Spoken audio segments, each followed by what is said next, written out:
우리는 지금 하나님께서 아브라함이라고 하는 한 사람을 택하셔서 하나님의 나라를 만드시고 세상 가운데 보여줌으로 온 세상을 구원하시려고 하는 그 과정을 함께 따라가고 있습니다. 우리가 살펴보았듯이 아브라함의 이름은 창세기 11장 마지막 부분에 데라의 족보가 나올 때 처음으로 등장을 합니다. 또 그와 함께 따라오는 이름들이 있었는데 아내인 사레, 또 아브라함의 조카인 롯입니다. 롯은 데라의 아들 중에 한 사람인 하란의 아들입니다. 그런데 그의 아버지 하란은 롯의 할아버지인 데라보다 먼저 세상을 떠나게 됩니다. 데라인 입장, 즉 할아버지의 입장에서는 아버지를 잃은 손자 롯을 챙겨야 했을 것입니다.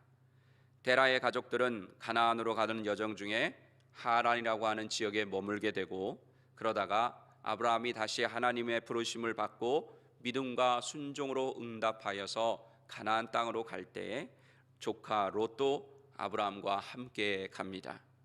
아브라함이 멀고 험한 여정을 롯과 함께하는 것을 보면 아브라함과 롯은 서로 아껴주고 서로 믿고 의지하는 그런 관계였다는 것을 금방 알 수가 있습니다.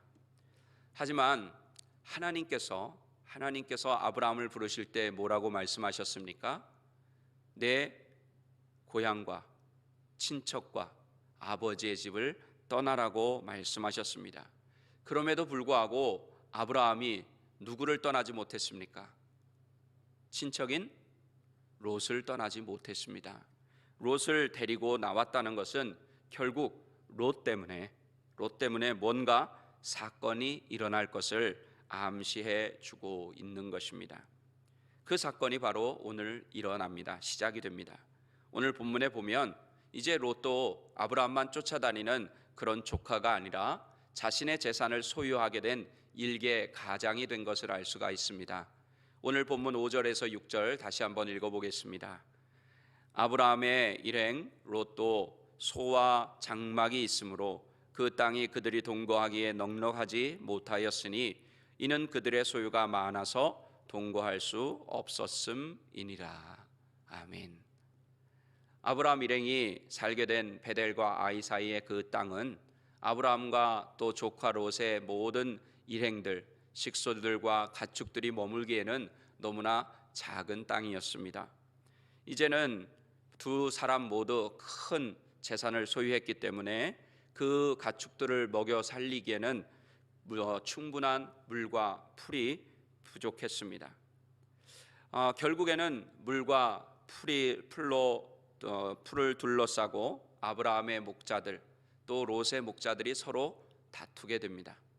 그들이 머무는 곳에는 이방 사람인 가나안 사람과 브리스 사람이 같이 살고 있었습니다.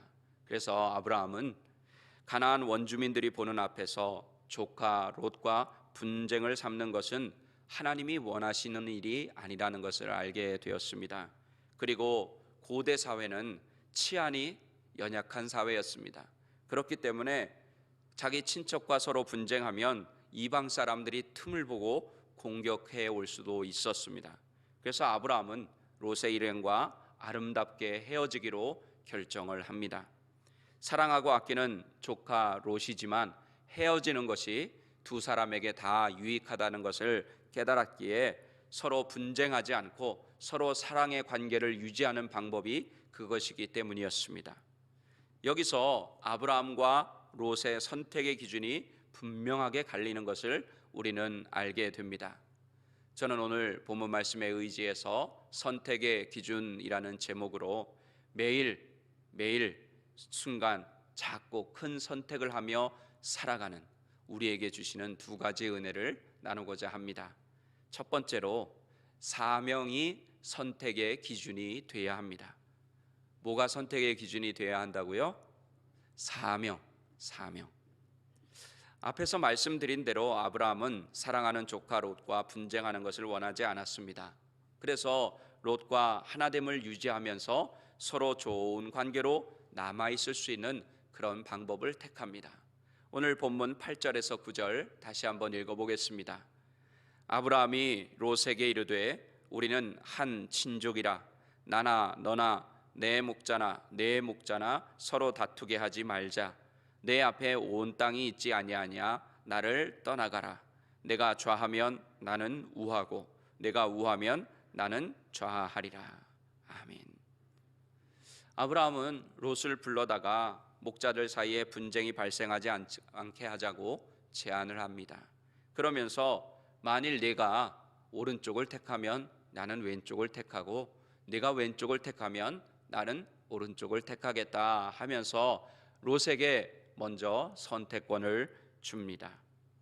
아브라함이 삼촌이고 연장자이고 또 하나님께 부름을 받은 직접 소명을 받은 그런 사람이었기 때문에 우선권을 주장할 충분한 이유가 됐습니다.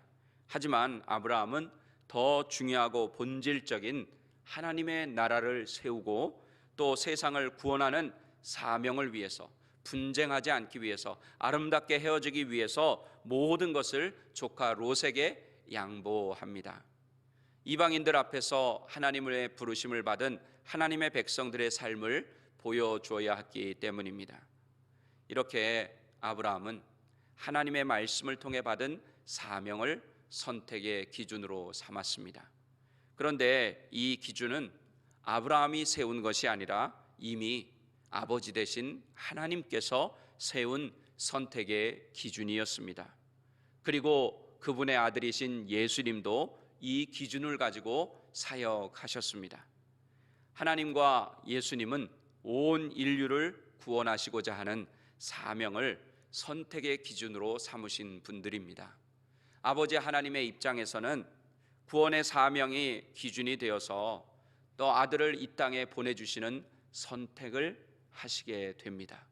그리고 아들 예수님은 하나님께서 이 땅에 보내신 그 사명이 기준이 되어서 죄가 없으신 분임에도 불구하고 인류의 모든 죄를 그 어깨에 대신 지시고 십자가에서 죽으시는 선택을 합니다. 자신의 물과 피를 다 쏟으시면서 자신의 생명을 죄인들을 위해서 내어주시는 선택을 한 것입니다.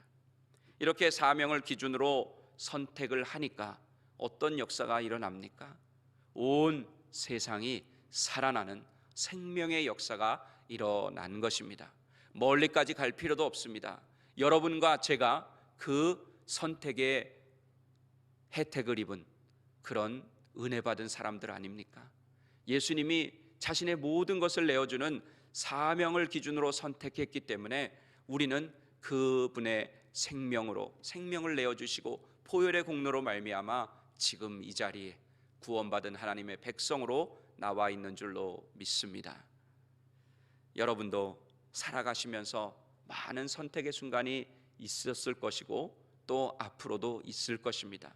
이러한 선택을 하는 순간이 다가올 때 오늘 말씀을 기억하셔서 내가 사명을 기준으로 아브라함처럼 하나님처럼 또 예수님처럼 사명을 기준으로 선택을 하면 살리고 회복시키는 역사가 여러분의 삶 가운데 반드시 일어나게 될 줄로 믿습니다. 우리 두 번째로 육신의 결핍이 선택의 기준이 되어서는 안 됩니다. 앞에서는 우리가 선택의 기준으로 삼아야 할 것을 사명이라고 살펴봤다고 하면 반대로 선택의 기준으로 삼아야 되지 말아야 할 것이 있습니다.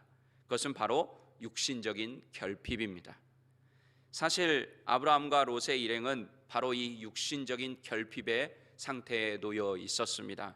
무슨 말씀이냐 하면 자신의 가축들이 풍성하게 먹을 물과 풀이 점점 부족해지고 있는 상황이었습니다.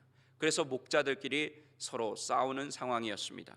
이런 이유가 결국 아브라함과 롯을 헤어지게 했다고 해도 과언이 아닙니다. 그럼에도 아브라함은 육신의 결핍을 따라 자신이 갑이 되어서 갑질을 하지 않았어요. 요즘 말로 하면 야, 내가 그래도 큰아버지인데 삼촌인데 네가 나 때문에 여태까지 살았는데 내가 먼저 선택할게. 너는 나중에 나머지를 선택해. 이렇게 하는 것이 아니라 자신이 가지고 있는 권리를 다 내려놓고 사명에 따라서 하나님이 맡겨주신 구원의 사명에 따라서 선택을 하여 롯에게 모든 권리를 양보한 것입니다. 자신의 권리를 희생한 거죠. 특권을 희생한 것입니다. 반면에 본문을 보면 롯은 아브라함과는 다른 선택의 기준을 가지고 있었던 것을 알 수 있습니다. 오늘 본문 10절에서 11절 함께 읽어보겠습니다. 이에 롯이 눈을 들어 요단 지역을 바라본즉 수알까지 온 땅에 물이 넉넉하니 여호와께서 소돔과 고모라를 멸하시기 전이었으므로 여호와의 동산 같고 애굽 땅과 같았더라. 그러므로 롯이 요단 온 지역을 택하고 동으로 옮기니 그들이 서로 떠난지라. 아멘. 여기서 아브라함과 롯 두 사람을 움직이게 하는 선택의 기준이 뚜렷하게 대조가 됩니다. 아브라함은 그 내면 속에 보이지 않는 하나님의 말씀, 하나님이 주신 그 소명을 기준으로 삼았습니다. 애굽으로 내려간 사건을 통해서 자신은 눈에 보이는 조건이 아니라 눈에 보이지 않는 하나님의 말씀을 따라 살아야 하는 사람이라고 하는 것을 깨달았기 때문입니다. 그러나 롯은 아브라함과 함께 다녔음에도 불구하고 여전히 하나님의 말씀보다는 눈에 보이는 조건을 삶의 기준으로 삼았습니다. 한 신학자는 롯을 움직이게 한 그 힘이 결핍 이데올로기라 이렇게 이야기를 했습니다. 결핍 이데올로기란 현재 눈앞에 처한 결핍의 경제적인 현실에 따라 움직인다는 뜻입니다. 쉽게 말하면 눈에 보이는 것이 부족한 것에 따라서 그것을 해결하기 위해 움직인다는 뜻입니다. 오늘날 우리 사회를 움직이는 거대한 힘이 바로 이 결핍 이데올로기입니다. 이 결핍 이데올로기는 이 세대의 사람들에게 끊임없이 결핍을 쇠뇌시킵니다. 너는 부족해, 너는 부족해, 너는 이것이 부족해, 저것이 부족해 하면서 계속해서 쇠뇌를 시킵니다. 그래서 너는 이것이 필요해, 그래서 너는 이것만 소유하면 내 인생의 문제가 다 해결될 수 있어, 이것이 있어야 너는 안전해, 이것이 있어야만 너는 참 행복을 얻을 수 있어 하면서 이렇게 우리에게 유혹을 합니다. 결핍 이데올로기에 젖어 있으면 삶의 모든 부분이 어느 쪽으로 움직이냐 하면 결핍을 해소하는 쪽으로 움직이게 됩니다. 예수님은 이런 결핍 이데올로기의 위험성을 말씀하신 적이 있습니다. 누가복음 12장 15절 함께 읽어보겠습니다. 그들에게 이르시되 삼가 모든 탐심을 물리치라. 사람의 생명이 그 소유에 넉넉한 데 있지 아니하니라 하시고. 아멘. 이런 결핍 이데올로기의 기준으로 선택한 롯이 향한 최종 목적지는 어디입니까? 바로 우리가 잘 알고 있는 타락한 도시의 대명사인 소돔과 고모라 지역이었습니다. 오늘 본문 12절에서 13절 함께 읽겠습니다. 아브라함은 가나안 땅에 거주하였고 롯은 그 지역의 도시들에 머무르며 그 장막을 옮겨 소돔까지 이르렀더라. 소돔 사람은 여호와 앞에 악하며 큰 죄인이었더라. 아멘. 육신의 결핍의 이데올로기에 사로잡혀서 선택을 하게 되니까 결국은 어디까지 가는 거예요? 죄악의 자리까지 가게 되는 것입니다. 죄가 넘치는 곳이었음에도 불구하고 그것이 눈에 보이지 않은 것입니다. 그저 물이 넘치는 땅만 보였던 것입니다. 풍요로운 세상만 보였던 것입니다. 육신적인 결핍이 기준이 되어 결정한 삶의 종착역은 결국 우리를 죽이는 죄악이고 멸망이라는 사실을 오늘 말씀을 통해서 다시 한번 깨달을 수 있습니다. 그래서 원수 마귀는 자꾸 우리들을 향해서, 세상을 향해서 바꾸라고 얘기합니다. 소유하라고 이야기합니다. 바꾸면, 뭔가 다른 것을 소유하면 거기에 행복이 있을 것 같고 만족이 있을 것 같이라고 유혹합니다. 마치 결핍이 해결될 것처럼 유혹하지만 결국 결핍 이데올로기에 의해서 지배되는 삶은 죄 가운데 빠지게 되고 멸망에 이르게 한다는 사실을 우리는 알아야 합니다. 그리고 우리가 주의해야 될 것이 있는데, 교회와 신앙생활에도 육신적인 결핍 이데올로기가 기준이 될 수 있다는 것입니다. 이것이 기준이 되면 교회 생활과 신앙생활이 망가집니다. 또 쉽게 소유하고 바꾸는 악순환의 고리에서 벗어날 수가 없게 됩니다. 예를 들어 목사가 이 결핍 이데올로기에 지배를 받게 되면 어떻게 되겠습니까? 결국은 뭔가 채우려고 하지 않겠습니까? 눈에 보이는 것으로 자신의 부족함을 채우려고 하지 않겠습니까? 그러면 어떻게 되는 거예요? 결국은 롯처럼 되는 것입니다. 이 땅에 물론 다는 아니지만 여러 문제점들이 나타나는데, 주의 종들에게 나타나는 문제점들이 무엇입니까? 바로 이런 결핍의 이데올로기에 지배를 받아서 살았기 때문이고 선택했기 때문입니다. 요즘 이 땅에 또 한국의 교회들이 연약해지는 이유가 무엇입니까? 영적인 이유보다는 육신적인 이유로 더 많이 결정하고 선택했기 때문입니다. 그러므로 우리 그리스도인은 육신적인 결핍 이데올로기가 아니라 영적인 결핍으로, 영적인 목마름으로 진리를 찾고 진리의 말씀을 따라 살고 은혜를 구하고 살아야 합니다.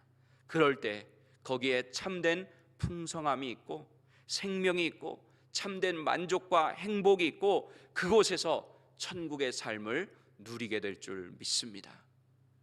그리고 제일 중요한 것, 이 모든 것을 주실 수 있는 분, 우리의 모든 필요를 채워주시고 결핍을 채워주실 수 있는 분이 지금 여러분과 함께 계시다는 사실을 아는 것이고 믿는 것입니다. 누구십니까? 바로 예수님이십니다. 예수님은 우리의 모든 필요를 어떻게 채워주신 분이십니까? 자신이 가지고 있던 모든 것을 다 내어주심으로 우리의 모든 필요를 채워주신 분이세요. 그분이 이렇게 말씀하십니다. 요한복음 6장 35절 함께 읽겠습니다. 예수께서 이르시되 나는 생명의 떡이니 내게 오는 자는 결코 줄이지 아니할 터이요 나를 믿는 자는 영원히 목마르지 아니하리라. 아멘. 말씀을 정리하겠습니다. 우리 사랑하는 새벽예배 성도 여러분, 오늘 아브라함과 롯의 선택을 통해 인생의 올바른 선택의 기준이 무엇인지 살펴보았습니다. 먼저 그리스도인의 선택의 기준은 하나님의 말씀을 통해 주어진 사명이 되어야 합니다. 그리고 육신적인 결핍인 결핍 이데올로기가 아니라 영적인 결핍을 해결해 주시는 예수님이 기준이 되어야 합니다. 이제 앞으로 살아가시면서 선택의 기로에 설 때 하나님이 주신 말씀과 영적인 결핍을 해결해 주시는 예수님을 기준으로 선택하십시오. 그래서 주님이 주시는 영원히 배고프지 않고 목마르지 않는 천국의 삶을 이 땅에서 누리며 사는 여러분 모두가 되시기를 예수님의 이름으로 간절히 축원합니다. 기도하시겠습니다.